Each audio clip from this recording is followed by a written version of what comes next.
would be surprised at how many emails we get wanting us to address heel pain. Over 2 million people a year seek treatment for heel pain. So what we wanted to do is share a few treatment options that may be right for you. My name is Darcy. Marissa. Diana. And I've had plantar fasciitis for the last 9 years. Had it for about 4 years. 6 or 7 months now. I've been to podiatrist after podiatrist after podiatrist, and nothing has helped. I'm only 32. I shouldn't have to deal with this. It feels like a sharp pebble is underneath my heel and I'm walking on it. It's very painful. Seriously looked like a 70-year-old lady limping around. I've been doing triathlons, 5Ks, 10Ks, half marathons even. When this became a real problem, I had to stop running and doing everything completely. I'm a teacher. It hurts to be on my feet all those hours. Sometimes I go home and I'll lay in bed. I won't even cook dinner because I can't stand any longer. I used to walk 10 miles a day and bike ride 10 miles a day, and now I can't do any of that. I just bought the most gorgeous pair of Manolas, and the doctor told me I can wear them if I cut down the heel. Not happy about that. For the pain, I tried taping my feet with athletic tape. Chiropractors, podiatrists. Physical therapy. I've rolled my feet with water bottles. The boot I wear. Acupuncture. Stretching. TheraBand. Massage. Cortisone shot. Anyone suffering from plantar fasciitis, Just get it, check it out. Such a common problem, and I'm joined by foot and ankle specialist, podiatrist Dr. Bob Beravarian. And Dr. Bob, I gotta tell you, I've suffered with this at times, and it's so painful, but let's walk through why this is so common in terms of causing people heel pain. So the plantar fascia is a very thick ligament on the bottom of the sole of the foot, and it's responsible for supporting the arch. And enormous numbers of patients, probably 1 in every 10 people have this problem in the United States, and it's truly an epidemic. And you get scar tissue forming on the bottom of the heel. Majority of people will get better with conservative treatment. 9 out of 10 times, stretching, icing, anti-inflammatories, and insole in the shoe will take care of this. But a certain number of people will form chronic scar tissue, and that scar tissue doesn't respond anymore because the body is not responding to the scar.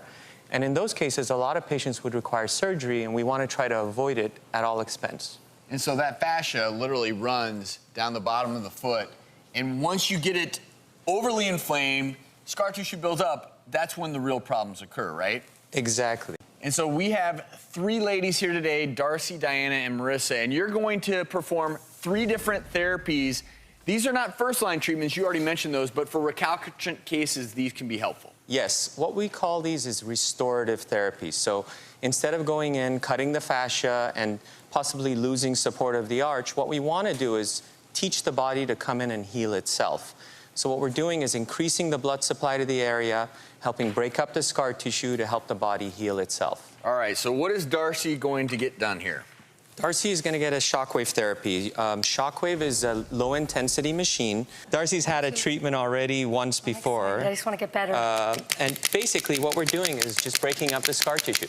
So it's basically tenderizing or breaking up the tissue in the bottom of her foot and increasing blood supply to the area.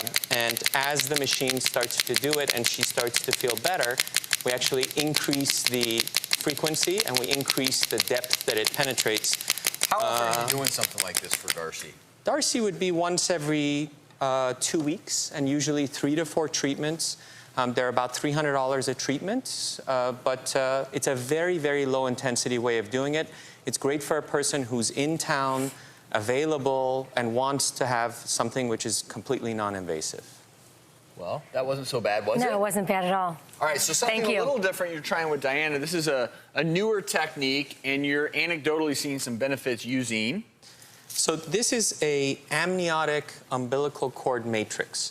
The idea behind it is that we know that amniotic cells and amniotic matrix has a very powerful effect on the body and also is extremely good for healing. So the idea behind this is that we're able to increase the body's own healing capabilities by putting a matrix in there, which helps the body respond and come and heal itself.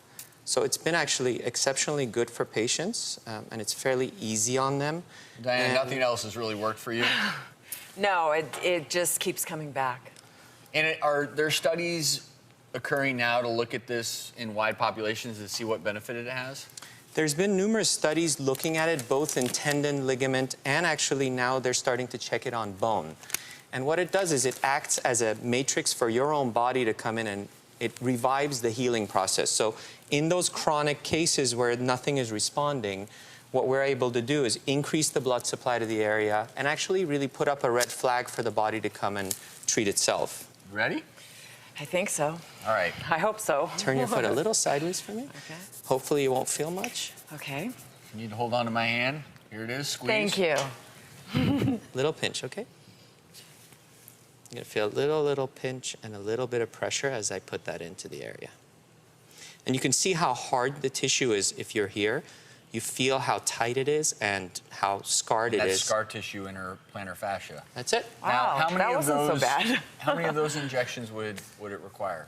We usually do one of these, possibly a second injection at somewhere around a month to 3 months, just to revive the body's healing if it's a really chronic case. So this is the most expensive of the treatments. The amniotic cells are over $1,000. But the response from it is dramatic, and patients seem to respond well to it. So it's great for the person who wants the most aggressive treatment. So a little more aggressive. And then last but not least, Marissa, you're going to try a different treatment as well. This is a radiofrequency machine that actually helps melt the scar tissue. So there's a spritz of cool on the skin that allows the heat to penetrate deeper while it cools the skin. It goes down to the level of the fascia, it breaks up the scar tissue, increases dramatically the blood in the area. This is fantastic because you can do multiple treatments and gradually increase the blood supply to the area. And basically you feel a little spritz, and it basically is a machine that sends a signal into the soft tissue and helps with healing. And Now, just out of curiosity, before we go to break, the first and third treatment here, is it similar technology? It seems to me, as an outsider, that you're using somewhat similar technology to create a healing response. Is that accurate to say? So in general, the category of what we refer to as in-between treatments, restorative treatments, are all similar, but with different ways of doing it. You're trying to tell the body there's an injury here, bring the blood back in, bring the inflammation of good cells back in, and help the body heal itself. And because plantar fasciitis becomes a chronic inflammatory condition, one of the best things you can do, if you start to feel pain in your heel, roll that bottle that you've put in your freezer of ice, roll that underneath your heel, and if you can avoid it getting this bad, right, ladies, you would suggest doing that in the first place? Yes, definitely. Well, we wish you all the best of luck in your recovery, Dr. Bob. Thank you for sharing My pleasure. this with us.